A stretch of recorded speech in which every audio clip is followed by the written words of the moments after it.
have a lot to share with y'all this morning. And let me start, because guess what? I have not, this is driving me, okay. Is that better? Let me get my bearings here. It's a new year, and I have not told a joke in a very long time. And I know Terry Olson doesn't like my bad jokes, but I have some bad ones for you. A New Year's resolution is something that goes in one year and out the other. You get it? Okay. I got some more bad ones. Hold on. My New Year's resolution is to stop hanging out with people who ask me about my New Year's resolution. That's good, right? I have only one resolution: to rediscover the difference between wants and needs. May I have all I need and want all I have. This New Year's, I resolve to be less awesome, since that is really the only thing I do in excess. I know they're bad. Okay. All right, now listen to this one. If your life sucked last year, it's probably still going to suck tomorrow. Right? If your life sucked last year, it's probably only going to suck tomorrow. So that outlook reminds me of the statement that one hears in recovery rooms and 12-step, and some of y'all who've been in those rooms, you know what they say, and that is, nothing changes, nothing changes. You get it, right? Nothing changes, nothing changes. If you don't choose to change something, you're going to only get the very same outcome, because you haven't decided to change. You haven't decided to make a choice. So this morning, the title is So Now What? Right? So now what? We've had all these amazing sacred ceremonies, right? We did the burning bowl where we released what didn't serve us. We did the white stone where we waited in the silence for the word that was going to be our intention for the year. And then last week, thank you so much, Reverend Vita. I loved what you gave us, the ABCs. Did anyone go home and do the ABC? Yes. Yeah. Great practice. I've been working on that. So now what? Right? What do? We've been in sacred community. We've been in that sacred moment. We've gotten this enlightenment, this spiritual illumination. But what do we do with it? Because I don't know about you guys, but what I've released, it's come back. Does that happen to anybody else? Right? And the new word, it's like, right? Does anyone feel that way? I'm going to ignore that word. Or the ABCs, yeah, that's great, but don't feel like doing it today. Does that happen to y'all? Right? Of course it does. So what I want to talk about today is Charles Fillmore, our co-founder. I spend a lot of time talking about Myrtle, and I'm still going to talk about her because she's a piece of this. But I want to talk about what Charles Fillmore gave us. And what he gave us is something that is, well, it's practical Christianity. That's what he gave us. Practical Christianity.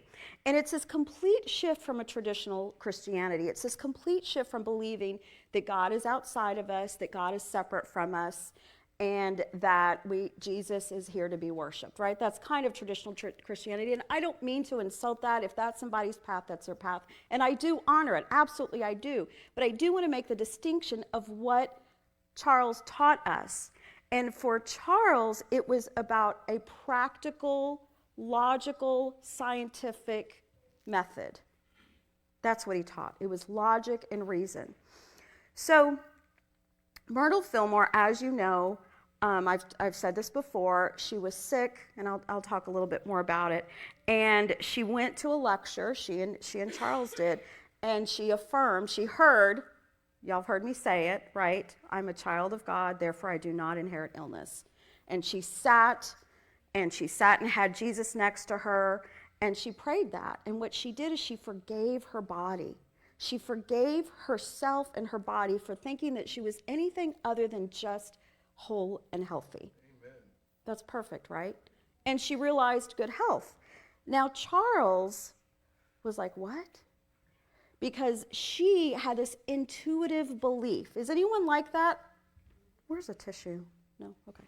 This intuitive, anyone ever have this intuitive, just, do you come to your faith intuitively? Anybody? Just intuitively. Yes. Some of us do, right? Some of us are like, since I was a child, I know that there was God and I love God and I just knew it. I just did. That doesn't work for everybody. It didn't work for Charles. For Charles, he was like, how did this happen? He believed it, he saw it, but he still didn't quite get it. And so what Charles did is, again, he went back to this principle of math. He went back to this idea that 2 + 2 = 4. That's what he said. 2 + 2 = 4. He knows that the laws of the gravity, things fell because of the laws of the gravity. So he believed in this idea of God, but it was this more expansive idea of God. So that's what I want to talk about today. And I know that was a really long introduction. I'm sorry, y'all. I want to give you a little bit about his biography. I want to talk about what practical Christianity is, and then I want to talk about how we can use it in our lives. But the one thing I want you to hold on to this morning is the affirmation I gave in the meditation, which is, in divine mind, I create my life. Because that's the crux of the entire teaching that is unity. That's all of it. That one sentence is all of it. So let's just take that in our minds right now. One more time. In divine mind, I create my life. And just say it. In divine mind, I create my life. One more time. In divine mind, I create my life. How does that feel? Empowering, right? It feels empowering. And again, it's the idea that the divine isn't outside of you, but you're a part of that divine. You have those attributes, and you're here to grow that, to know it, to expand it. So let me talk about his life. He was born in, 1854 in the wilderness of Minnesota. He was one of 2 children. And his dad left when he was pretty young, and so his mom was left to make a living for them, and she was a dressmaker. And his older brother left when he was like 12. He was really young, and he just left in the middle of the night and only kept in contact occasionally with Charles. But the one defining thing, and that's the story. Has anybody read this, The Story of Unity by James Dillett Freeman? Yeah. It's excellent. It tells all of that I'm telling. What James Dillett Freeman says is that what happened to him, which was he had a skating accident and he broke his hip. And that, for 2 years, he would get infections in the bone, and basically it like destroyed the hip socket. And so when he walked, he had one leg that was shorter than the other. But for 2 years, he was, trying to heal this, and apparently all these quacks were trying to heal him. And they, in those days, they would put those leeches on you. It's like, what? That's not going to do anything. They would do all these crazy things. And he said, and apparently Charles Fillmore says that the one quack would see him and be shocked by what the last quack had done to him, like one after another, right? And so then basically what happened is the hip bone just deteriorated. And so what Freeman claims is this idea of him having to sit because he would get an infection and then it would go away and then the infection would come back with a vengeance. And what Freeman is saying is that, wow, what kind of will does it take for somebody to sit there and be, almost die and still have the will to live? That's a certain kind of person, right? Anybody who has gone through illness for several years or goes through illness, they know. Because you're tired of the pain, and you still show up, and what courage that is. And that's the kind of courage he had. So later on, he meets Myrtle Fillmore, and she was educated. Oh, what I forgot to tell you is that he was not formally educated, yet there was a teacher who was a woman, who in those days was pretty wild for a woman to be a teacher and educated, and she taught him. So he got to read Shakespeare, he read the Transcendentalists, which Unity is very much about takes on that transcendental movement and beliefs. And he loved to write, which you can see because he was prolific in his writing. So let's go down, and he meets Myrtle. He meets Myrtle in Texas. Does anyone know that? Meets Myrtle in Texas, and Myrtle was educated. Again, Oberlin. She was Oberlin educated. for a woman to be educated at that time. And he had so many different jobs. He was a printer's devil. That just means he was an apprentice to a printer. He worked in grocery stores, but he was in real estate. So he and Myrtle, they moved to Kansas City, has made money in real estate, but then guess what happens? Bust, right, the boom, right, loses all the money. So this is when he and Myrtle go to EB Weeks. They have no money, and she's in poor health. So what is it that they are trying to manifest in their lives? Wealth and money. Health and prosperity. Health and prosperity. At this point, they have 3 kids. 3 kids and poor health, right? And he has the leg. So they go to this lecture. That's what I want to talk about. Again, he did not believe it. He didn't have blind faith. He had this inquiring scientific mind. And so he said if people were being healed, there was a reason for the healings, and he began to inquire into the reason. Because he saw that it was working, but he's like, but why is it working? What's the reason behind it? So he started reading metaphysics. He started taking classes, and he noticed that there was competing ideas, but he noticed there was one truth.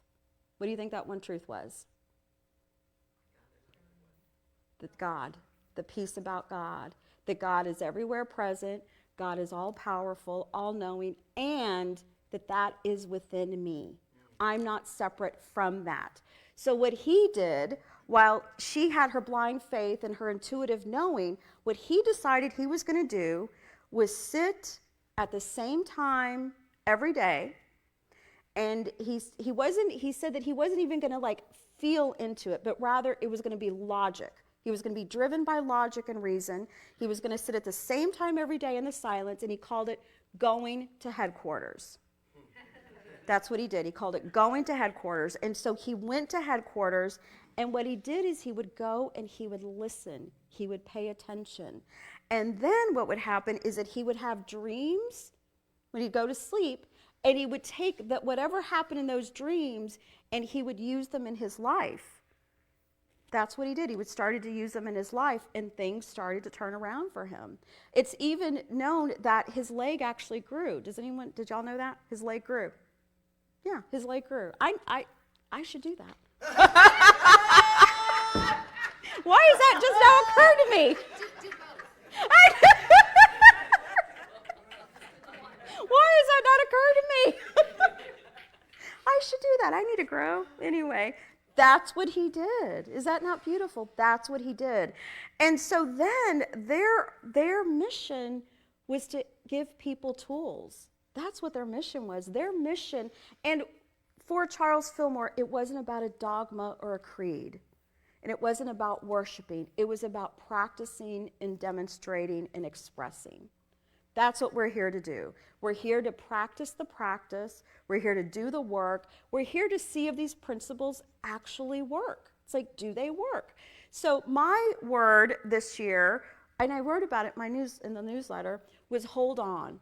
And I was like, hold on. So much of my life, I'm always releasing what doesn't serve me, right? I'm just releasing. It's like, what is hold on? And I kept going into the silence or going to headquarters. What is hold on about? It's like, hold on to these teachings. Truly work these teachings and see if they work. See what you can express. See what you can manifest. See what you can demonstrate. That's what Charles Fillmore did. So I want to read to you in a pamphlet in 1918, The Pure Reason and Honest Logic and Practical Christianity. That's the title. He says, invisible forces are always the most powerful, and the dynamics of mind control the universe. In mind originates all that is, and by its action, all things are moved. In mind originates all that is, and by its actions, all things are moved. That's the crux of the unity teachings. When someone asks you, what's unity? Has anyone ever asked you what's unity? Right? And there it is, right there. Unity believes that there's one God, and I'm a part of that. That essence is within me, and I can create my life because that essence of God is within me. How does that feel? Yes. Short and snappy, right? I mean, that's it. That's it, right? And that is called the law of mind action. You can say it's the law of mind action. Which principle is it? Mind action. That's right, law of mind action. Principle 3, I create my life through my thinking, right? Now, there was a time in Unity when people would say, like, if you were sick, they're like, well, what did you do to create that? That doesn't feel good, does it? It doesn't feel good. And that's not the truth either. That isn't the truth. The truth is also how you can go through the experience, right? And you can go through the experience knowing if even an illness is there, it's an appearance. It's not the truth. For what Charles really believed is that if there is an illness, it's only this false thing, and we don't have to believe in that. It has no power over us. The power is the power of God that's already within us. They're beautiful teachings. They're absolutely beautiful teachings. And the thing about these teachings is it takes work, right? It takes work. It takes a daily choice instead of waking up and feeling like, oh, what's on my to-do list? What's on my to-do list today? Instead, it's waking up and knowing, oh, it's a beautiful day. The divine is everywhere. The divine is in me. Let me start my day from there. One of my really good friends, an angel in my life, her name is Sonja, and she always says, and Chris knows this about her, Dios primero.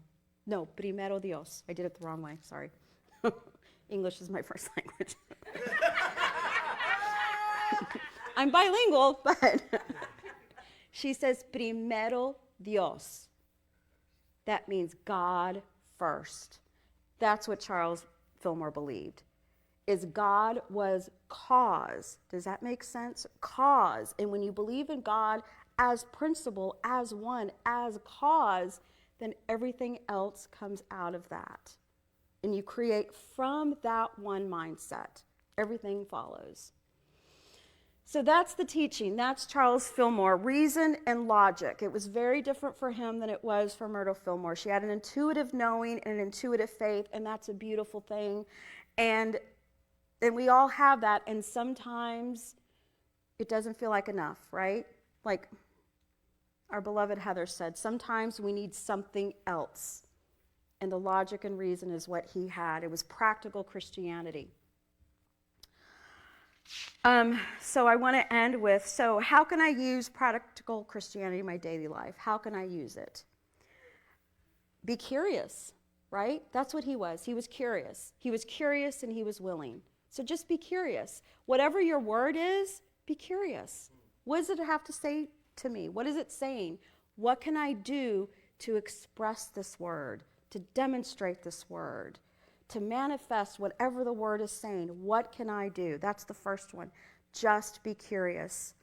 The second thing he did is he went to headquarters. And he did it at a specific time of day. He went to headquarters. He also did it at night because he believed the night meditation was meant for forgiving. Forgive anyone, anything at night. And he believed that nightly forgiveness would help in your health. So that's the second thing. And there's another one that I put here that's what it was. Pay attention to your mind. Just pay attention. Pay attention to the thoughts you're thinking. I remember I used to always say to myself, oh my God, I hate summer. Oh my God, it's so hot. Oh my God, I hate summer. Oh my God, it's so hot. What am I creating for myself? A hot summer. What did you say? A miserable hot summer. When I recognized that, I was like, oh, that's not going to help me. That's just really not going to help me. Now, summer's not my favorite time of year. I'd rather be cold. However, telling myself that is only going to make it worse. So pay attention. What are you saying to yourself?